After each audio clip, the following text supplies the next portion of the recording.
Hay micrófonos para dar al público que tenga preguntas. Yo tengo una primera pregunta para Antonio y otra para Pilar, para comenzar. Antonio, ¿por qué si es tan importante la ventilación no invasiva? Las cifras que das tú de utilización no son las que debiéramos tener. ¿Qué está pasando? En realidad, las cifras que yo te di es una cifra sesgada, porque este es un paciente que utiliza ventilación no invasiva que va a la UCI. Aquí no tomamos en cuenta el paciente que utiliza ventilación no invasiva que no va a la UCI, porque esos estudios de nosotros son únicamente en intensivo.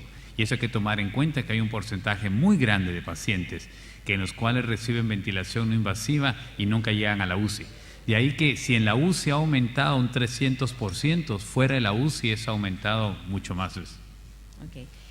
Y a Pilar, nosotros que seguimos subiendo y bajando por las escaleras con la BIPAP a diario y nos llaman a las 12 menos 5 cuando el hospital se paraliza a la 1, ¿cómo lograste tu unidad? Porque estamos, por lo menos en mi país estamos peleando eso y supongo acá está toda Latinoamérica y debe estar en la misma situación. A ver si nos ayudas. Bueno, primero lo logré después de más de 10 años, es decir, durante 10 años estuve subiendo y bajando y manteniendo esa misma situación. Cuando no tenía esta unidad, que como digo es en colaboración y que ha sido fundamental la colaboración con la unidad multidisciplinaria de urgencias, pues recurría al voluntarismo y a lo que hacemos, la buena relación con los compañeros de la UCI. Nosotros manteníamos una magnífica relación con la UCI y yo cuando me llegaba un enfermo media hora antes del cierre bajaba a hablar con ellos y les decía, yo empiezo, pero me voy en lugar de dentro de media, dentro de una hora, tu residente se hace cargo. Es decir, y así lo hacíamos, la UCI lo aceptaba y gracias a eso íbamos tirando. Después de 10 años y con ya muchos números, es decir, el problema es que a la gerencia, en mi hospital al menos no se le llega y se le dice, mira, esto es el plan y esto, no, primero le dices, mira, tengo 300 y así ha ido. Y entonces al cabo de 10 años consideraron que había que hacer algo y se llegó a esta solución de consenso que mejora un poco el rendimiento y a la vez nos permite beneficiarnos de los recursos de UCI, de los recursos de la multidisciplinaria y hacer una apuesta en común. Seguramente hay preguntas de... ¿Sí? Sí, buenos días. Felicidades a los tres ponentes por sus... Por favor, identifíquese. Rogelio García Torrentera, de México. Muchas felicidades a los tres. Doctor Anzueto, en esta base muy interesante que nos ha mostrado en los trabajos que tienen con el doctor Esteban ya hace ya muchos años en estos 3 estudios epidemiológicos que cada vez vienen avanzando más y nos dan más datos. Mostraba usted algo muy interesante, la parte, y lo que se acaba de comentar, tecnológica y esa evolución tecnológica y a veces la preparación en nuestros residentes o en nuestros centros de formación de médicos. Muchas veces está muy dispar, muchas veces la tecnología nos viene ganando y no estamos a la par. En este punto muy específico, porque a veces es parte del fallo de la ventilación invasiva, como se ha comentado y se comenta siempre en todos los foros, y lo que comentaba usted, si no está uno con el paciente. Y en estos conocimientos de la tecnología, de los equipos, de las interfaces, porque no es lo mismo los equipos antes del 2000, como hay publicaciones ya muy claras en Respiratory Care, el Trigger y todo esto, ¿qué tanto énfasis se hace en estos estudios epidemiológicos, sobre todo en este del 2010 de la base de datos de Ventila? Muchas gracias. Sí, la pregunta es relacionada de qué tanto está impactando la disponibilidad de equipo que tenemos el día de hoy.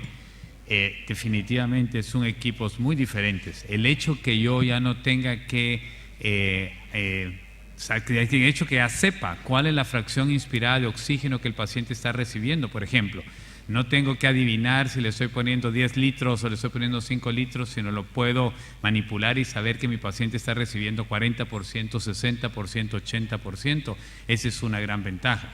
Los equipos actuales que tenemos son capaces de tener más interacción con el paciente, con lo cual eso disminuye la cantidad de trabajo extra que los pacientes tienen que hacer. Sí, creo que definitivamente uno de los factores más importantes que el día de hoy han sido responsables de este aumento de ventilación invasiva, especialmente en la UCI y especialmente en pacientes con insuficiencia respiratoria aguda, es la disponibilidad de equipos que son más inteligentes, que ayudan y trabajan mejor con el paciente, y la disponibilidad de máscaras y de adiestramientos, que definitivamente hace 10, 12 años las máscaras que teníamos son muy diferentes a las de hoy. ¿Alguna otra pregunta?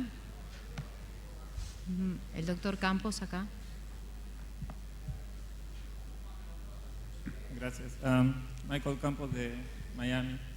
Doctor Wink, tengo una curiosidad, no sé cómo funciona en Europa, pero en los Estados Unidos, para tener un paciente ventilado en su casa, o tenemos una familia muy especial con mucho tiempo, proactivos, que están con el paciente todo el día, o tienen mucho dinero y pueden pagar enfermeras extras, pero el paciente promedio que mandamos a ser ventilado fuera del hospital tienen que ir a unas casas especiales. Entonces eso depende del seguro y todo eso. No sé cómo en Europa hacen para tener tantos pacientes en casa y no en una institución particular. Muchas gracias por la pregunta. En el 2001, cuando se hizo el Eurovent, el estudio europeo, uno de los objetivos era exactamente uniformizar todos los cuidados domiciliarios, pero eso no se ha logrado. O sea que en Europa tenemos países como, por ejemplo, Holanda, en donde un paciente se puede ir a casa 24 horas ventilados por tráqueo y tener una enfermera 24/7. O otros países como Portugal y, por ejemplo, España, creo que estamos más o menos en el mismo nivel, en donde en algunos sitios sí que se puede lograr, porque el hospital, porque la unidad, porque el servicio ha logrado un acuerdo específico con un equipo de apoyo domiciliario, pero de una forma general esto es muy heterogéneo y bueno, y como dice usted, si tenemos buenos cuidadores, y eso es fundamental, y si los podemos entrenar bien, y esto es una cuestión que nosotros en nuestro servicio intentamos, que los cuidadores, por ejemplo, sepan funcionar con el mechanical inexsufflator, porque cuando el paciente lo va a necesitar, pues puede estar lejos del hospital y hay que sacarle las secreciones. Entonces, yo creo que deberíamos en Europa, y yo creo que en Latinoamérica, en todo el mundo, pues tener una forma más uniforme de organización de los cuidados domiciliarios, que no está todavía en marcha, pero cada uno intenta organizarlo a su manera. En nuestro hospital tenemos fisioterapeutas respiratorios, que yo creo que se habló mucho aquí de máquinas y de máscaras, y yo creo que los profesionales bien entrenados y esta gente, los fisioterapeutas o los RT como en Estados Unidos, son piezas fundamentales para los buenos resultados. La doctora De Luca quiere hacer un comentario. Sí, bueno, un comentario. De todas formas, este problema se plantea sobre todo en los grandes dependientes, en los dependientes 24 horas del respirador y traqueostomizados. Hemos de tener en cuenta que son una minoría, al menos en España, la mayor parte de los pacientes en ventilación mecánica domiciliaria, actualmente probablemente el grupo número 1 es la obesidad hipoventilación, y estos no requieren ninguna ayuda especial. Son pacientes que lo único que requieren es hacer una adherencia correcta al tratamiento. Incluso los EPOC, que constituyen un 25%, pese a su falta de evidencia, pues tampoco requieren una ayuda. De manera que el problema es para una pequeña porción de pacientes. Como ha dicho Joao Carlos, en España la situación es parecida, pero ahora en los últimos años lo que estamos intentando es que con nuestro sistema de salud hay unas empresas privadas que son los que aportan al paciente el respirador, el equipamiento. Bueno, pues en los últimos convenios entre el sistema de salud público y estas empresas que dan el servicio, estamos intentando llegar a una mayor colaboración público-privada y estamos introduciendo unas cláusulas especiales de la atención al paciente altamente dependiente. No están pendientes de él las 24 horas, pero sí se ha conseguido que en este grupito de pacientes la empresa proveedora del servicio disponga también de personal sanitario que se compromete a hacer una visita semanal, como mínimo semanal, y en la cual, aparte de atender a las condiciones técnicas del equipo, pues ven la posibilidad de complicaciones como úlceras, problemas de secreciones, signos de agudización, es decir, una mayor colaboración público-privada, por así decirlo, como recurso ante lo que son unos recursos muy limitados.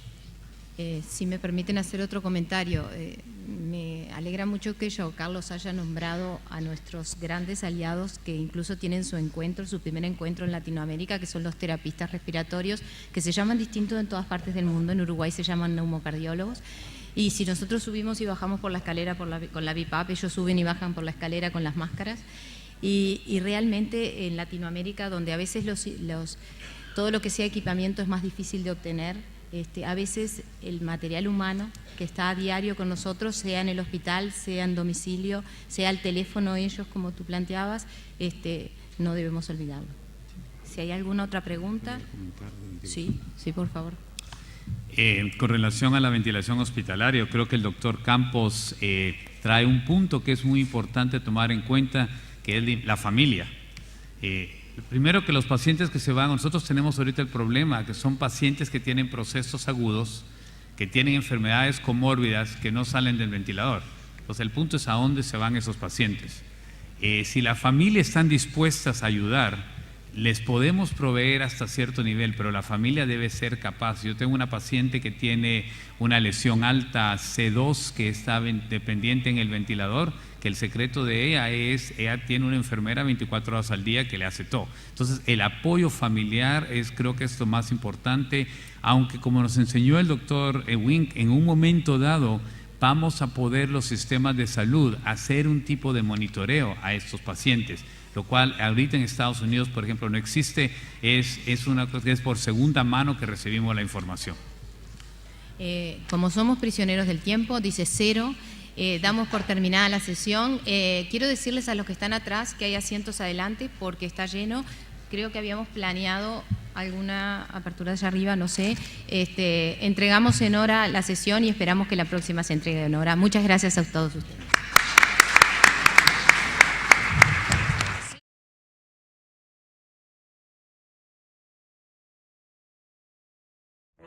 Thank you.